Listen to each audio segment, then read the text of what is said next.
कभी कभी हम जोश में जो भी फैसले ले लेते हैं वो बहुत बुरा होता है। वक्त आगे निकल जाता पर वक्त के साथ हम बिल्कुल पीछे रह जाते। वक्त पे जो फैसला लिया गया है वो फैसले को हम कभी बदल नहीं सकते। जैसे कि सीमा और सचिन की प्रेम कहानी लगातार वायरल हो रही है, सोशल मीडिया, इलेक्ट्रॉनिक मीडिया, हर जगह उसकी जो हर जगह वहाँ पर वायरल हो रही है। दूसरी ओर अगर बात की जाए सीमा की सचिन की प्रेम कहानी की, जैसे कि जो बड़े बड़े अधिकारी हैं वो ये सब कह रहे हैं कि इसका परिणाम बहुत बुरा होगा, तो ये कहीं ना कहीं सही है। या तो सीमा के बच्चों के लिए, सचिन के परिवार के लिए, सीमा के लिए जो ये फैसला हिंदुस्तान में रहने के लिए बोला जा रहा है सीमा को लेकर, वो फैसला कहीं ना कहीं बहुत गलत है। फिलहाल नमस्कार दोस्तों, स्वागत है आप लोगों का एक्शन न्यूज़ इंडिया में। फिलहाल मैं रवीना आपके साथ जुड़ चुकी हूँ एक बार फिर ऐसी एक प्रेम कहानी, एक सच्ची घटना के साथ में। एसएसपी कार्यालय मुरादाबाद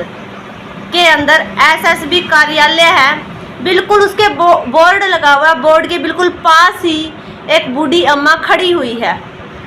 तो एक पत्रकार उसके पास जाता है तो पूछता है, अम्मा आप यहाँ पर ऐसी क्यों खड़ी हो, आप क्यों परेशान हो, आप यहाँ पर क्यों खड़े हो?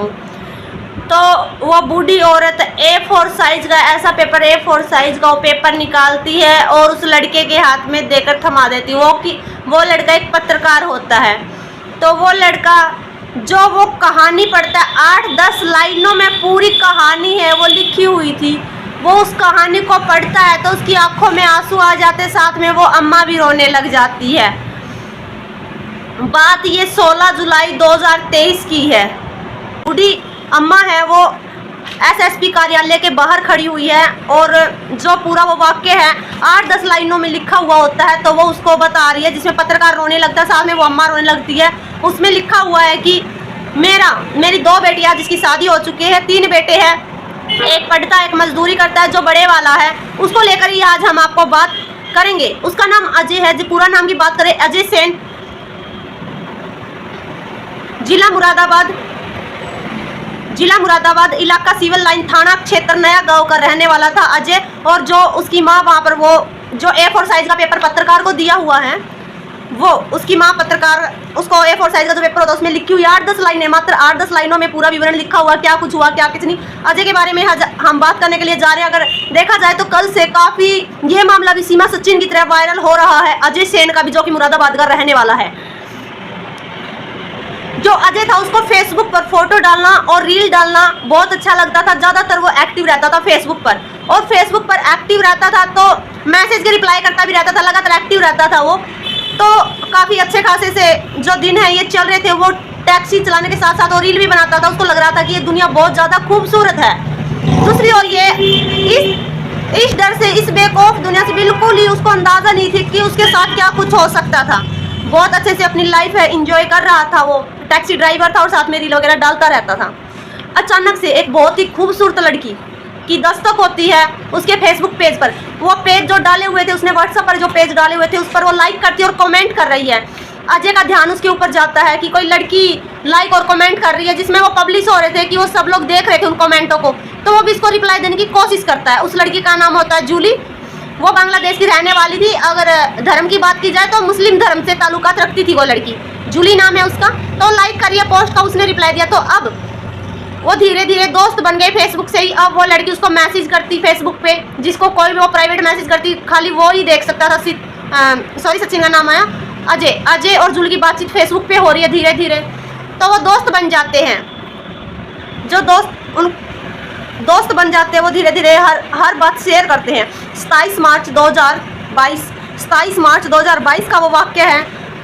रामचंद्र जी की जो तबीयत है अचानक से खराब हो जाती है। जो रामचंद्र की अगर हम बात करें, जो कि अजय सेन है, उनके पिता है, उनकी तबीयत अचानक से खराब हो जाती है। तबीयत ज़्यादा खराब होने के कारण उनकी डेथ हो जाती है।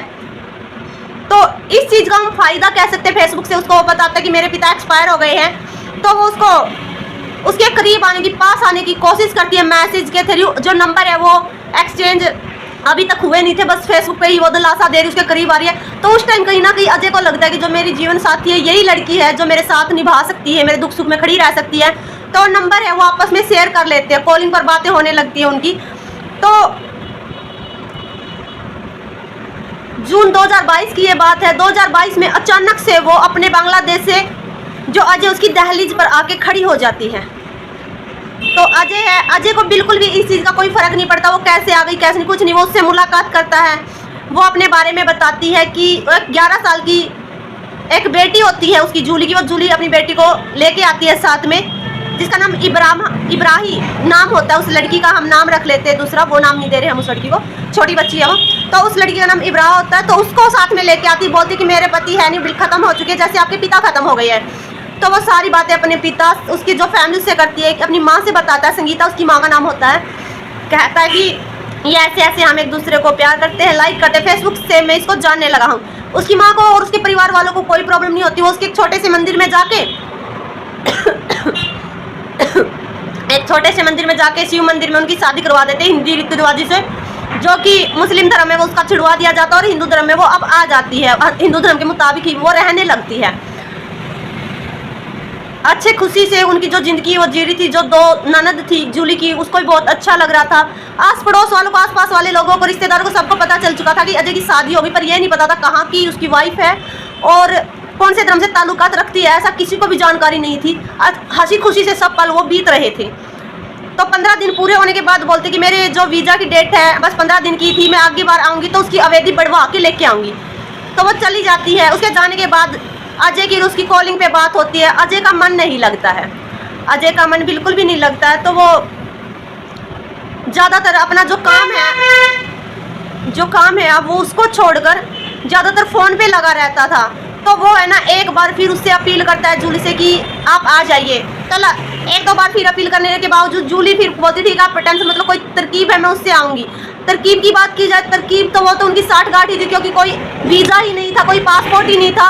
वो पता नहीं किस तरीके से इंडिया आ रही थी बार बार। दूसरी बार फिर आती है, फिर चली जाती है, फिर दोबारा फिर तीसरी बार आती है। करवा चौथ के टाइम वो आती है। करवा चौथ काफ़ी अच्छे से इंजॉय करते, 3 महीने अब की बार वो रह के जाती है। अब वो सब हंसी खुशी रह रहे थे, सारी जिम्मेवारी निभा रही। जूली एक बहू को निभानी चाहिए। तो कुछ टाइम के बाद ही 3 महीने हो जाते हैं जूली को पूरा। बोलती कि मेरे जो वीज़े की अवधि है वो पूरी हो चुकी, मेरे को वापस जाना पड़ेगा, तो आप मेरे को छोड़ने के लिए चलिए बांग्लादेश के बॉर्डर पे। तो बॉर्डर पर पहुँचते ही वो बोलती है कि आप हमारे साथ चलिए। तो बोलता है मेरे पास तो वीज़ा कुछ भी नहीं है, मैं कैसे जाऊँगा। तो आप टेंशन मत लीजिए, आप चलिए तो सही। वो उसको बार बार फोर्स करती है। तो अजय मान जाता है। तो बातचीत करती है, तो बातचीत करती है, कुछ ऐसा कहना है कि उसको कुछ लेन देन करके उनको जो बांग्लादेश का जो बॉर्डर था वो क्रॉस करवाया गया अजय को। अजय घर जाने के बाद कहता है अपनी माँ को फ़ोन पे कि माँ मैं अच्छे से बांग्लादेश पहुँच गया, टेंशन मत लीजिए, कुछ दिनों के बाद मैं वापस आ जाऊँगा। अजय कह रहा है ये। तो उसकी माँ को थोड़ी सी टेंशन होती भाई दूसरे देश में गया है। फिर अच्छे से बातें 2-3 दिन तक होती है। फिर 16 जुलाई 2023 को SSP कार्यालय के बाहर खड़ी होती है वो बूढ़ी अम्मा, जो कि बूढ़ी अम्मा ने एक पेपर दिया था, पत्रकार की आंखों से आंसू आ रहे थे। ये वही मामला था। 16 जुलाई 2023 को SSP कार्यालय के बाहर खड़ी हुई है और वो वहाँ पर जाकर कहती है कि मेरे बेटे को वहाँ पर मारा पीटा जा रहा है और मेरे से पैसे मांगने के लिए बार बार कहा जा रहा है। एक नहीं काफ़ी बार 4-5 दिन से लगातार मैसेज और कॉलिंग पर बात हो रही, पर वीडियो कॉल है अजय के साथ नहीं करवाई जा रही है। तो वो बार बार सरकार से गुहार लगा रही है कि मेरे बेटे को बचा लिया जाए। फिलहाल अगर हम बात करें दोस्तों सीमा और सचिन पर हम आएंगे दोबारा से। सीमा है वो भी सरहद पार कर इंडिया में घुसी है। और दूसरी ओर बात की जाए तो जूली बांग्लादेश बहला फुसला कर वो अजय को लेकर गई है बांग्लादेश, जो कि मुसलमानों की लड़की है। वो भी वहाँ पर उसको लेकर गई, वो भी अपने प्यार के लिए सीमा पार कर गया अजय। और दूसरी तरफ सीमा भी सरहद पार कर इंडिया में बैठी है। लगातार हिस्सा है वो बड़ा वायरल होता जा रहा है। फिलहाल बार बार सरकार से फरियाद की जा रही है। अजय की माँ फरियाद कर रही है कि जैसे मेरे बेटे को बचा लिया जाए। फिलहाल जो उनका परिवार है अब लगातार कोशिश और प्रयास कर रहा है कि जल्दी से जल्दी अजय को वहां से रिहा करवाया जाए। तभी तो कहते हैं कि जल्दबाजी में लिया हुआ फैसला हमेशा गलत होता है। अगर सीमा सचिन की बात करें तो सचिन ने और सीमा ने जल्दबाजी में फैसला लिया है, जिसको जो अंजाम होगा आगे वो भुगतना पड़ेगा। चाहे उसके बच्चों को भुगतना पड़े या सचिन की फैमिली को भुगतना पड़े, पर भुगतना पड़ेगा। और दूसरी ओर अगर हम बात करें अजय की पूरी फैमिली, अजय यहाँ पर नहीं है पर उसकी पूरी फैमिली है, वो तकलीफ से गुजर रही है। लगातार सरकार की तरफ से गुहार लगा रही है। कौन सा वो नियम है जहाँ पर फेसबुक के जरिए, कभी पबजी के जरिए प्यार होता है और प्यार होकर दो सरहदों को पार कर दिया जाता है। क्या ऐसे जो ऐप है, इन ऐप के सोशल ऐप के जरिए ही लगातार ऐसी कहानी जो किस्सा है, नए नए खुलासे हो रहे हैं, नई नई घटना निकल कर आ रहे हैं। तो हम जितने भी दर्शक देख रहे हैं यही कहेंगे कि सतर्क रहिए जितना हो सके, इन सब चीज़ों से बचिए। फिलहाल के लिए इतना ही। कमेंट सेक्शन में अपनी प्रतिक्रिया जरूर दीजिएगा, चाहे सचिन की या सीमा की स्टोरी हो। और फिलहाल जो कल से मामला बड़ा वायरल हो रहा है अजय का और जूली का, उस पर भी अपनी प्रतिक्रिया दीजिएगा। फिलहाल के लिए इतना ही। नेक्स्ट वीडियो में फिर मुलाकात होगी। धन्यवाद।